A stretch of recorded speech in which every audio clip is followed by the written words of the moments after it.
Rumah dua lantai di Jalan Sukabangun 2, Kelurahan Sukajaya, Kecamatan Sukaremi, Palembang, yang tengah dalam pembangunan roboh. Akibatnya satu pekerja bernama Epriyadi tewas dan satu korban lainnya Arif luka serius. Korban kemudian dievakuasi Basarnas Palembang memakan waktu 1 jam lebih karena korban tertimbun serpihan pondasi lalu dibawa ke Rumah Sakit Bayangkara Palembang. Korban yang tertimpa reruntuhan bangunan di lantai 2. Kami datang ke sini dari teman-teman sudah melakukan evakuasi.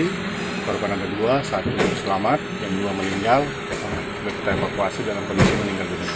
Seperti apa kondisi yang Kondisi korban, alhamdulillah biru, mukanya biru dan punggungnya yang tertimpa balok di atas.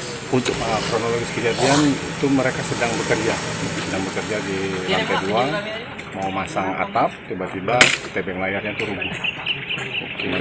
Peristiwa ini dalam penanganan polisi untuk mengetahui penyebab robohnya bangunan. Reski Oktora, Muklas Diferensial, Kompas TV, Palembang, Sumatera Selatan.